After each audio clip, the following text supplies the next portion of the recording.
everyone, and welcome to The Rundown, where we talk about 2A news and conservative views. I am your host today, Craig DeLuz, coming at you from the West Coast, the left coast, behind the Iron Curtain, otherwise known as the Sierras. But as we all know, I do not do this program by myself. No, my name is Mike Piwowarski. I am your co-host, the co-host from the East Coast. That's the coast with the most from the co-host with the most. Here on The Rundown, where we have 2A views, conservative news. It's great to be with you here today on Friday. How's your Friday going there, Craig? Friday. You know what? This Friday is going phenomenal. The weather is nice, and when I say moderate, I don't mean politically moderate, but I mean it ain't hot, but it's sunny and comfortable. It is a great spring, yet almost summer day. We have got, as of yesterday, I mean, since we were on the air yesterday, Florida has decided that they're going to spring their first tropical storm on us. It's doing the rotating thing right now off the coast, and it's coming towards us. And it's a tropical storm. And you know what everybody in Florida is doing? Partying? Yeah, nothing. It's a tropical storm. No one cares. I'm not even bringing the trash cans in from the curb. Oh, that's right. You saved the parties for the hurricanes. That's right. That's right. And that's like at Hurricane 3. That's when I pick up stuff in the yard. Maybe if I could see it being a missile. Otherwise, you know what? It's kind of like a game. Put it out there. See how far it blows. You know? See, what you do is you do like so what you do is you put a note on all your stuff and with your address on it and see how far away the farthest piece of lawn furniture gets. That's right. That's exactly right. Yep. Yeah, we had the last Cat 3 come through, and I had one of those white resin chairs fall over, and I was like, "We shall rebuild. We shall rebuild." Oh man. Well, you know, hey folks, however stories, you are partaking, please take a moment, like, share, and subscribe, and encourage your friends to do the same. Tell them, look, if they don't want to watch us on wherever you're watching, which could be on Facebook, could be on YouTube, could be on Rumble, it could be on Spotify. Look, or Opslands. Tell them, look, you can also listen to them. You can also listen to them on Apple Podcasts, on Spotify, on iHeartRadio, on Google Podcasts, however you listen to podcasts, however you partake of your audio or video news, you can find us. All you got to do is look us up. Yeah, all that stuff Craig said to do. It's the way you follow us and help us spread the word to all of our fellow compadres out there. Spread the word and share with some friends. All right, let's go ahead and get into the news today. We actually have more than a few videos, and I don't want to take too much away from our talking time. So let's get into today's news. And some of you may have seen President Biden's speech that he just gave. I think it was this morning on it was on guns and last about night. the importance. Last night. Say it again. It was last night. Oh, it was last night. Okay, yeah, that's all the candles behind him. But this morning, everyone was talking about the speech and basically how he's just all in on guns. In fact, here's a few snippets from it from ABC News. For God's sake, how much more carnage are we willing to accept? How many more innocent American lives must be taken before we say enough? Enough. For so many of you at home, I want to be very clear. This is not about taking away anyone's guns. It's not about vilifying gun owners. In fact, we believe we should be treating responsible gun owners as an example of how every gun owner should behave. I respect the culture and the tradition and the concerns of lawful gun owners. At the same time, the Second Amendment, like all other rights, is not absolute. Here's what the families in Buffalo and Uvalde in Texas told us we must do. We need to ban assault weapons and high-capacity magazines. And if we can't ban assault weapons, then we should raise the age to purchase them from 18 to 21. Strengthen background checks, enact safe storage law and red flag laws. Repeal the immunity that protects gun manufacturers from liability. Address the mental health crisis, deepening the trauma of gun violence and as a consequence of that violence. I support the bipartisan effort. Okay, so let's just be clear. The only thing in there that I would say that he said that I agree with two things. One, that yes, it was a tragedy. And then number two, we do need to address the issue of mental health. But everything else, pretty much what he His is mental saying health, is yeah. we're coming after your guns. Yeah. I wonder if we could check out his mental health. Can we do that? Can we do that? Would that Well, be right? if we're going to check out mental health, I think we should start with the president of the United States. Yep. Yep. We're not going to vilify gun owners. We're not going to take away their Second Amendment rights, but we're going to take away their guns. That we just said. I just remember a moment ago over here I said I wasn't going to take guns. Well, now I'm saying I want to take away guns because nobody needs those kind of guns because deers don't wear Kevlar or whatever stupid other jokes he uses. It just go ahead, pass the law. Let's see you do it. Let's see you do it. I dare you to. Well, when you now I want you to think about this. He is already when you say no one's talking about taking away your guns, and yet you're saying that we want to ban and confiscate the most commonly owned rifle in the entire a gun in the entire country, the AR-15. That by definition is we want to take your guns. When you accuse 9mm rounds of blowing out people's lungs and call it a high caliber round, and talk about banning 9mm, the most commonly owned caliber of handgun in the entire country. What are we supposed to think about your plans for guns? Yeah. Listen, it's amazing, right, Greg? No one's talking about taking away your guns.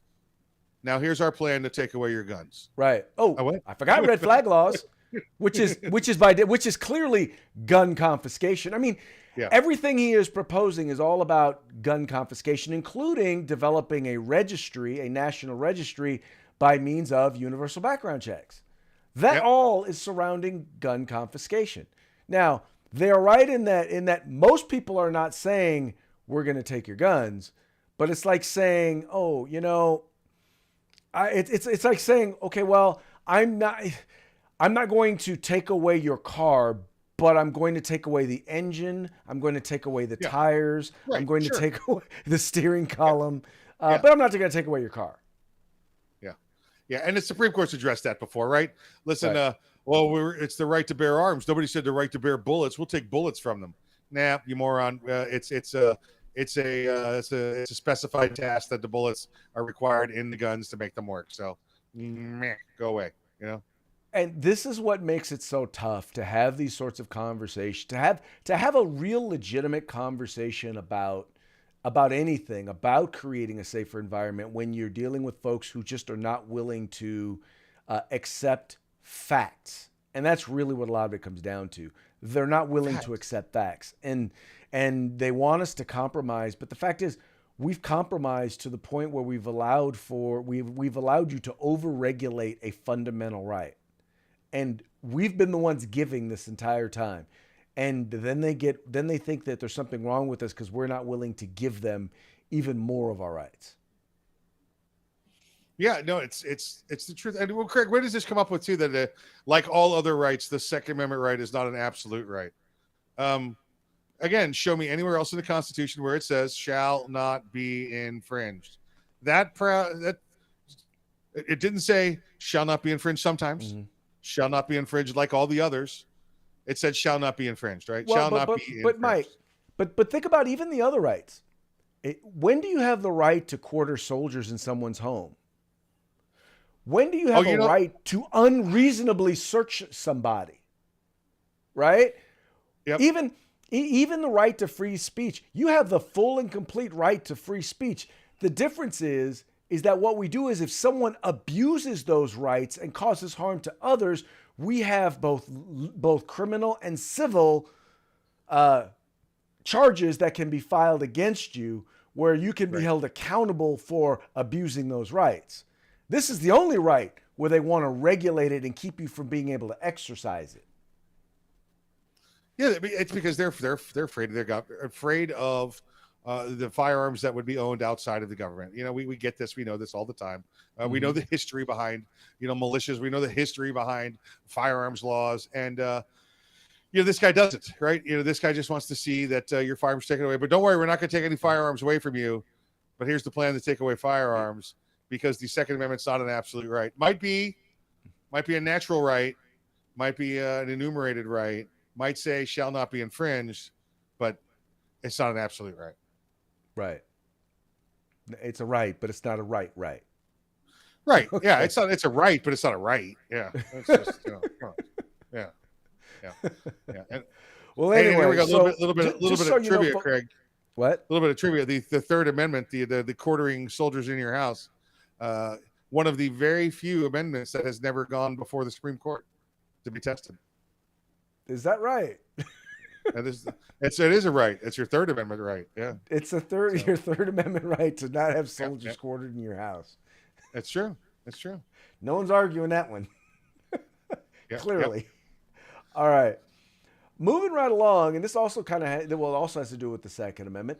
So those of you who are not necessarily gun nuts or follow Second Amendment law, there's this thing called NICS, the National Instant Background Check, and what it is, the background check system, and what it does is when you go to purchase a firearm, that's basically where most states go and they do their background check. In California, we're what's called a point of contact state, so NICS is part of what they use, but they also do several other things in the Department of Justice as they do your background check. But there were during a hearing on gun control, Thomas Massey, Representative Thomas Massey, actually raised a very, very important question, or actually a very, very important point relating to the NICS background check. And well, you know what? I'll let him speak for himself first, and then we'll kind of show you the sum of it afterwards. For what purpose does Mr. Massey seek recognition? Mr. Chairman, I have an amendment at the desk dealing with the NICS report. Reserve a point of order. Point of order is reserved. The clerk will report the amendment. Amendment to the amendment in the nature of a substitute to H.R. 7910, offered That by... objection, the amendment will be considered as read, and the gentleman is recognized for 5 minutes to explain his amendment. My amendment is simply a reporting amendment. We need to get some information from the DOJ, from the Attorney General on the existing gun laws. Right now, the NICS background check for the latest year that we have numbers issued 112,000 denials, yet only 12 of those were federally prosecuted. So presumably they were rejected. I mean, the presumption is that you're rejected because you were an ineligible person to buy a firearm and you tried to buy a firearm. Why weren't they prosecuted to a greater extent? Why were only 12 out of 112,000 prosecuted? It's because the dirty little secret is most of those are false denials. Now you might say, well, it's better to be overly safe than to let a few through the cracks. The problem is that the current system is riddled with errors. If you have a similar name, phonetically pronounced or spelled to somebody else. Yield? The gentleman yield? Let me finish my amendment and then I'll yield. I'll happily yield to the chairman.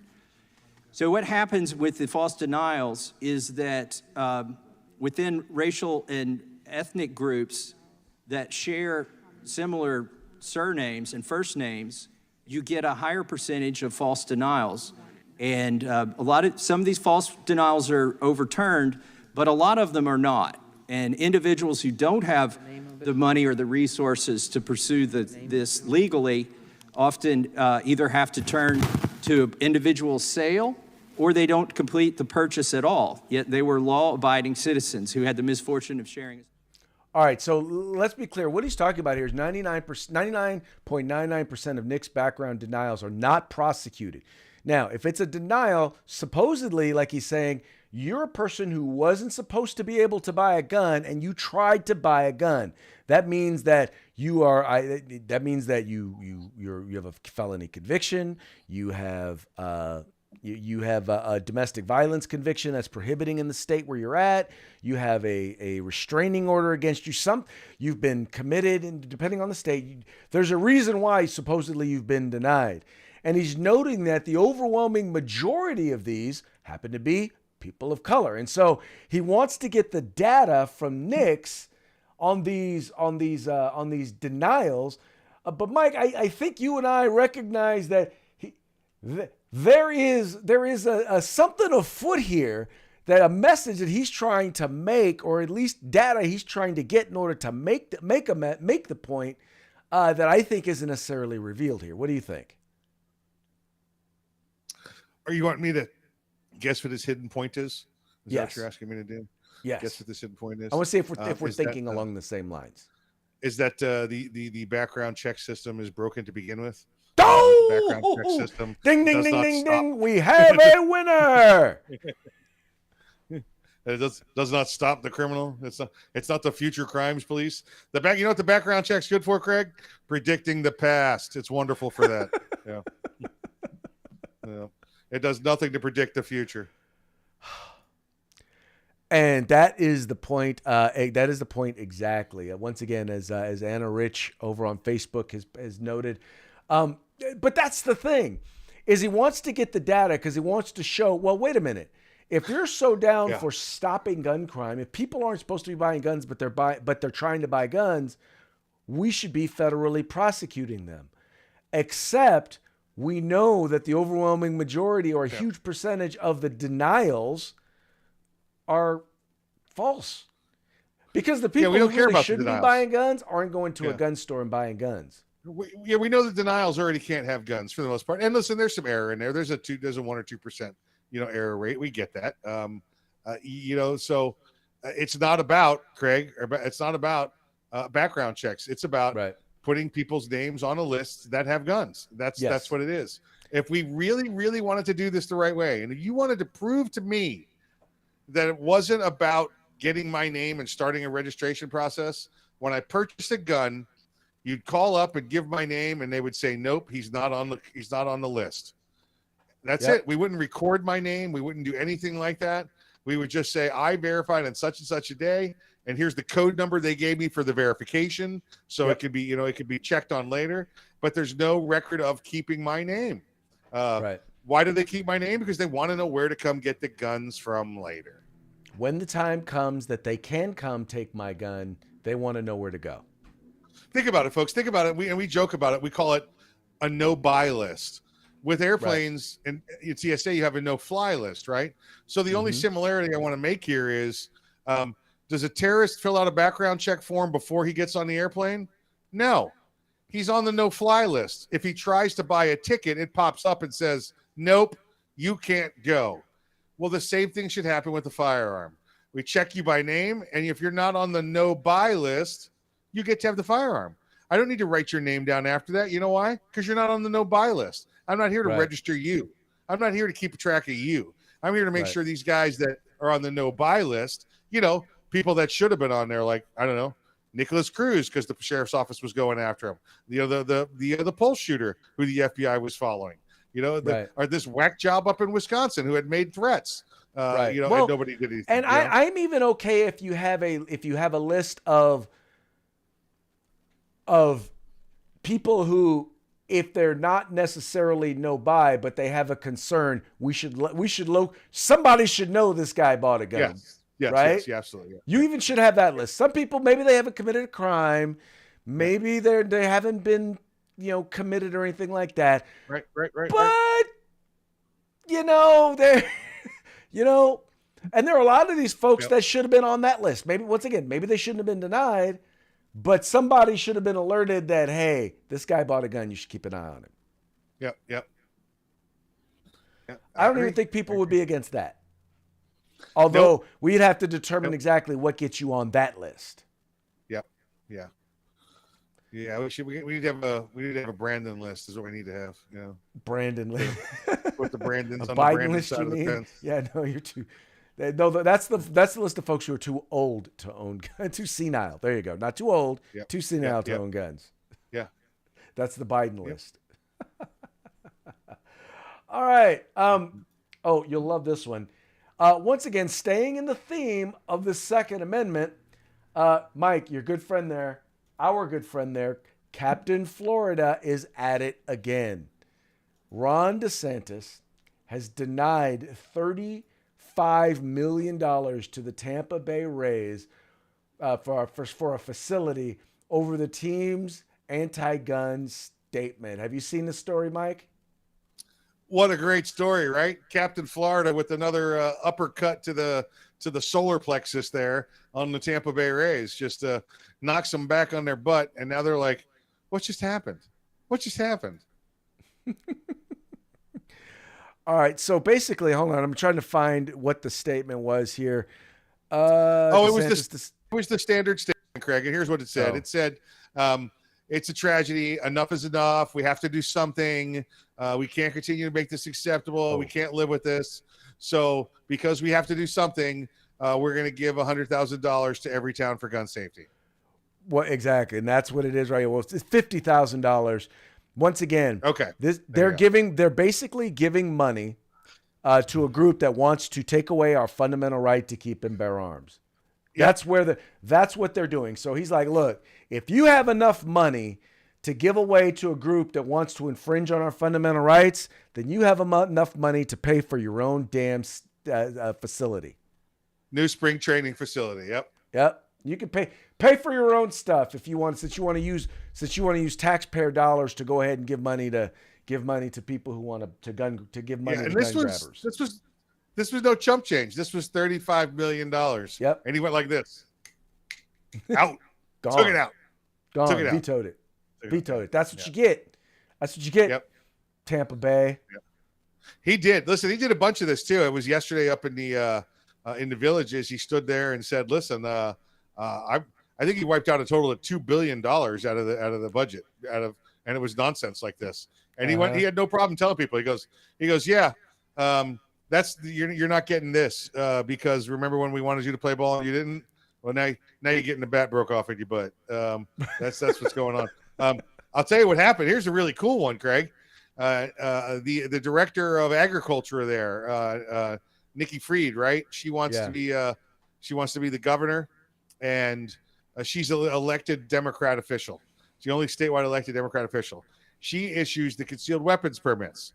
Yes. So she asked for, I want to say it was a couple $1 million to hire 10 people or so and put them in the background check office so they can conduct more background checks and issue people more concealed weapons permits.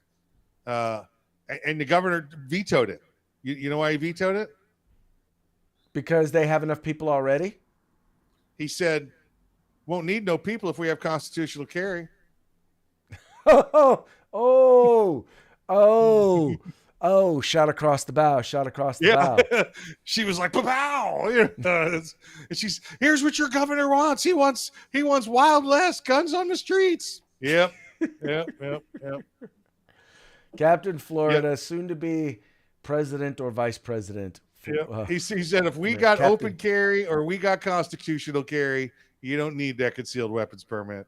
There you go. Yeah. There you go. I'm down for it.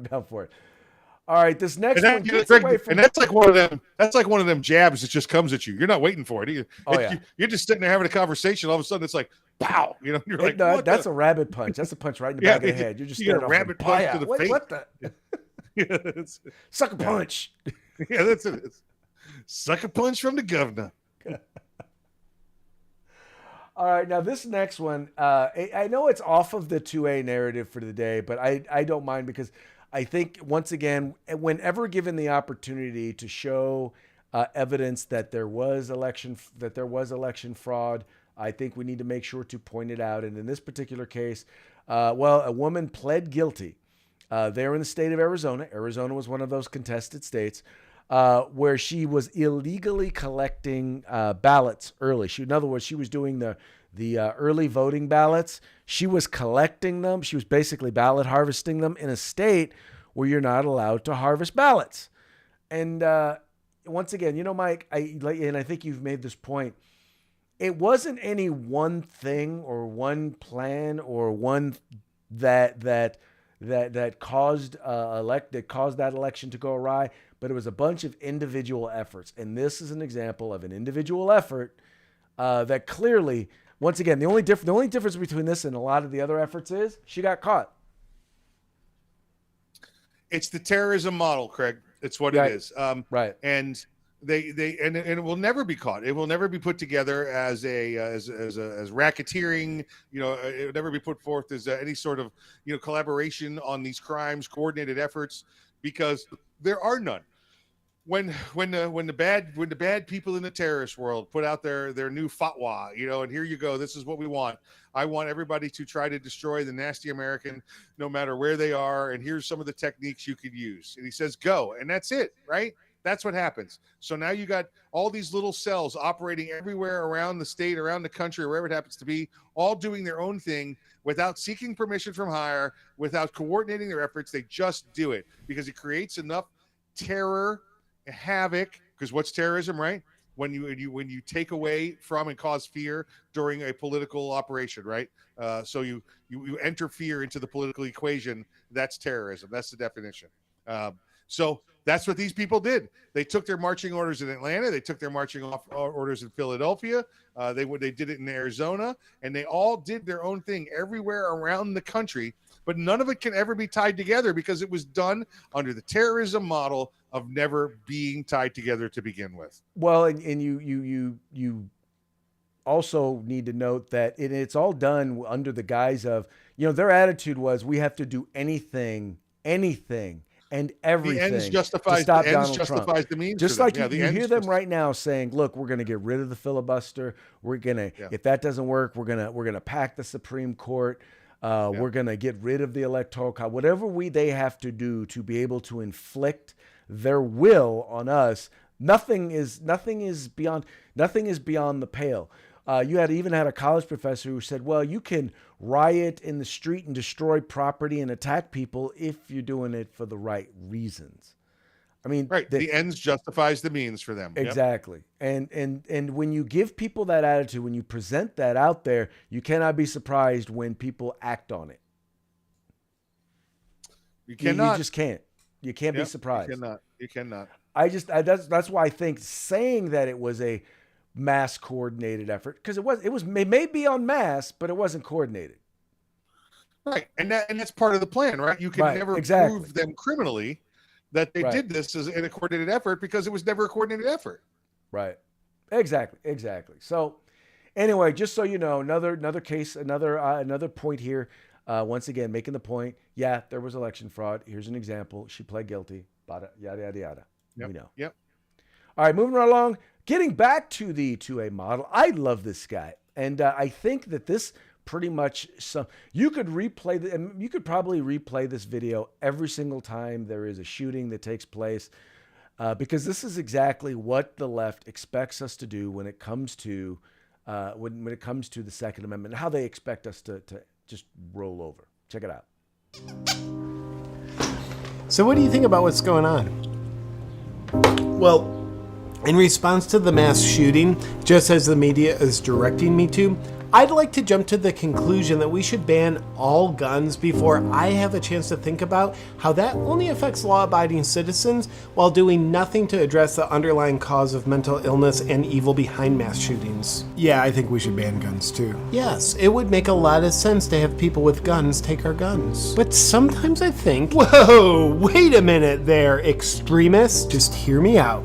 Sometimes I think if they want to outlaw guns in order to prevent murder, why don't they just outlaw murder? They already have. And the criminals still break the law? They do. Then are we sure the criminals that break the law would be willing to just obey a new law about guns? I think we're supposed to just think so. I mean, I can only assume that someone who's willing to murder another person would probably have a moral compass that says, hey, killing a person is great and all, but possessing an object I'm not supposed to, that's just crossing a line. Not going to do it. Makes sense when we look at it through the lens of that very limited, unlikely perspective. Sure does. Limited and unlikely perspective. Yeah. I watch this. I watch these guys all the time, and it's amazing how much him and his brother look alike. They got the mannerisms down and everything. It's good stuff. Good stuff. Yeah, he's hilarious in revealing through comedy some of the idiocy of the left. But in this particular case, I just think I like the way it starts off with, I'm going to do exactly what the media told me to do. Yeah, it does. I think my favorite one from him is the COVID one with the pool. That's pretty damn funny right there. Yeah. Well, I also like COVID with the K, by the way. I also COVID like the with one the he K. did on the transgendered swimmers. competing. That was funny. Oh yeah, you're right. You're right. There were visual aids there too, I think. Yes. Yep. It was hilarious. It was hilarious. Yep. All right, folks. Well, hey, Mikey, how about a quick shout out to our sponsors? Let's say hey to our good friends at Guerrilla Manufacturing Grid Defense, the California Republican Assembly, and USCombatGear.com. That's right. Guerrilla Machining. What'd I say? Unless they change their name to manufacturing. You know what? It's you're close enough, right? He's close enough. He's close enough. Call him and say we said hi. Hey, folks, once again, the links to all of our sponsors are in the description to our video or to our podcast. Do us a favor, visit them. If you like what you see there, spend some money with them and let them know that the guys over at The Rundown sent you. And like I said, as I always say, remember, like, share, subscribe. Encourage your friends to do the same. We're going to call it a day. We're going to call it a week.